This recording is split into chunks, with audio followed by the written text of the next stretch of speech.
Bangkok may be 800 miles from the earthquake's epicenter, yet the tremors were still devastating.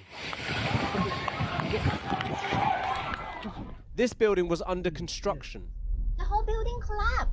The crane atop the structure coming down along with 30 stories, sending clouds of dust through the streets and people running. 8 people are dead, with more than 100 missing. If this was the scene in Bangkok, what of the scale of destruction in Myanmar, where the earthquake originated? It was here in Mandalay, the city closest to the epicenter, that the quake was first felt after midday. At the city's airport, the sirens ringing, the people crouching, before being ushered away from the main building. News only slowly emerged through the day in a nation ruled by a military junta amid a civil war, and where the media is tightly controlled.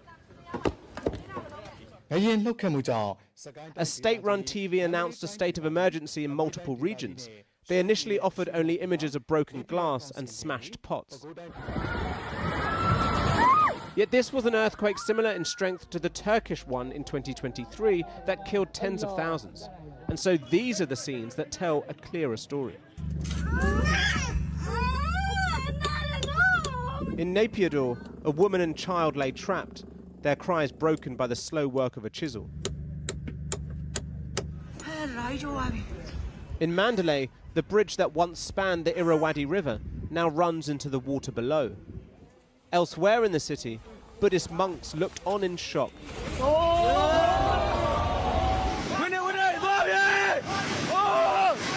as a multi-story building shrunk from view. With military TV now showing the scenes in the junta's capital, Naypyidaw, authorities made the rare request for international help. Previously, such as during a cyclone 2 years ago, they were criticized for restricting aid to regions affected. But with more than 100 reported dead and over 700 injured, the junta's call for assistance perhaps points to a realization about just how high the death toll could climb. The US Geological Survey said there could be thousands of fatalities, as this was a shallow quake along a vast rupture line. Its force felt far and wide, not least in Bangkok, where it caused chaos. People ran from high-rise apartments and offices. The quake and its aftershocks causing a skyscraper waterfall as a rooftop pool was emptied onto the street far below. I didn't realize it was an earthquake at first, but then I saw the table shaking and the chair and computer swaying too. I knew for sure when I heard the noise of the cracking walls and glass. Part of the ceiling even collapsed. That's when I had to run. The search for survivors at the construction site continues. The Thai Prime Minister visited the area this evening, as she emphasized that the only structures destroyed were those being built, not those completed. Not so in Myanmar, where the buildings are of far poorer quality and where the full scale of this tragedy is still not yet known. A natural disaster that could not have come at a worse time for this war-torn nation. Kieran Woodley reporting. Well, earlier I spoke to Heidi Jakob, an aid worker for Plan International, who is in Yangon in the south of Myanmar. I started by asking him about the situation. Situation in Myanmar, especially in Mandalay, due to this earthquake, is not good at all. It is getting from bad to worse. There are lots of people who are in dire need. Their buildings have come down. There are people who are in trauma. They're leaving their houses, going else to other places. So everything is happening at the same time on top of whatever was happening in Myanmar. So this is add-on on already protracted crisis which were taking place in this country. And give us some idea of the city of Mandalay. Were there lots of high-rise buildings that might have collapsed? What was the infrastructure like? Mandalay is a mixture of both old and new buildings, but old buildings are more, new buildings are less. They are not very high, tall buildings as you get to see in Yangon or in Bangkok. The damage is more to the older buildings, which were about like 20, 30, 40 years old buildings. But Mandalay has a lot of older buildings because it was an older capital of Myanmar. So there are historical buildings which also got impacted because of this. And are we getting any ideas of the numbers of casualties? The numbers reported by the government are 144 at this point in time. The death and injured are in 700s and some.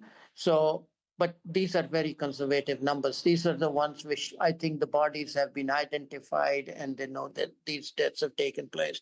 But all the people who are maybe under the rubble at this point in time, their number cannot be ascertained.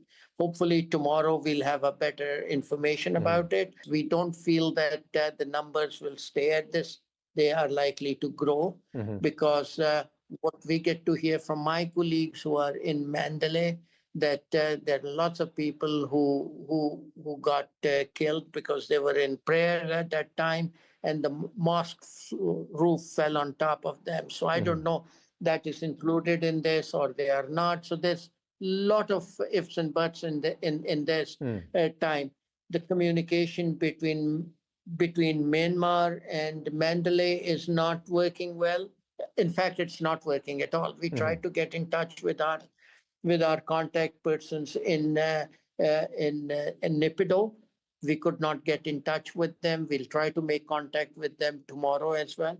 But the situation, I think, will more unfold over the night and tomorrow in the morning. Right. The regime in Myanmar is notoriously quite secretive.